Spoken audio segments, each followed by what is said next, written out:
পুণ্যার্থীগণ, আপনারা এখন যে জায়গাটি দেখতে পাচ্ছেন, সুন্দর জায়গাটি, এটি হচ্ছে মিয়ানমার প্রদেশ মান্দালয়ে অবস্থিত, অর্থাৎ পঞ্চম মহাসঙ্গীতি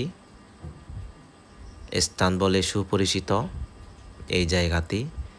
বুদ্ধের ৮৪,০০০ ধর্মস্কন্ধ মার্বেল প্রস্তরে খোদাই করে রাখা হয়েছে। দেখুন বার্মিজ লেখা এগুলা। এই যে সাদা সাদা করে যে সূরাগুলা আপনারা দেখতে পাচ্ছেন, এগুলো হচ্ছে ত্রিপিটক গ্রন্থসমূহ। এই স্থানে ৭২৯খানা মার্বেল প্রস্তরে খোদিত করা হয়েছে। এই যে সাদা সাদাগুলো যেগুলো দেখতে পাচ্ছেন আপনারা, এটা হচ্ছে পঞ্চ মহাসঙ্গীতি স্থানটি। আমরা সেখানে গিয়ে স্বচক্ষে দেখেছিলাম। অনেক সুন্দর জায়গাটি, পরিপাটি পরিষ্কার পরিচ্ছন্ন, জায়গাটি অনেক বড়। আপনারা সকলেই এই জায়গাটি দেখুন। পঞ্চম মহাসঙ্গীতি ত্রিপিটক অভিজ্ঞ সম্পন্ন পূজনীয় ভিক্ষু সংঘ নাকি ৫ শতাধিক বান্তে ছিলেন।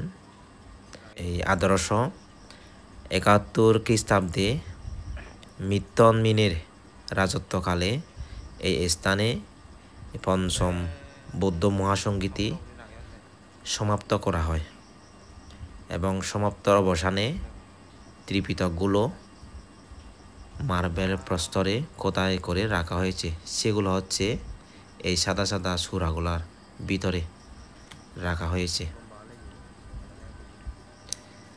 আপনারা কোনো সময় যদি বার্মা দেশে যান, বার্মার এই প্রদেশ মান্দালয়ে এই পঞ্চম মহাসঙ্গীত স্থানটি খুঁজে নিয়ে দেখতে যাবেন। অনেক সুন্দর জায়গাটি।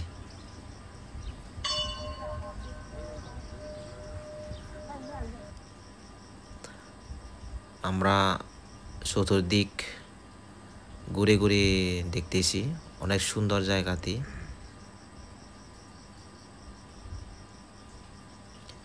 এই যে দেখুন কি সুন্দর, বুদ্ধের ৮৪,০০০ ধর্মস্কন্ধ এই সাদা সাদা এই জাতিগুলোর ভিতরে রাখা হয়েছে বার্মিজ লেখার মধ্য দিয়ে।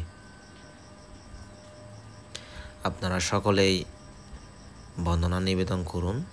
এই যে দেখুন, এগুলো হচ্ছে সব বার্মিজ লেখা, ত্রিপিটক সংগ্রহ করে রাখা হয়েছে। সকলে বন্দনা করুন এবং সাধুবাদের সহিত পূর্ণ অনুমোদন করে নিন। বুদ্ধের শাসন শ্রীবৃদ্ধি হোক, সুখী হোক সকলেই।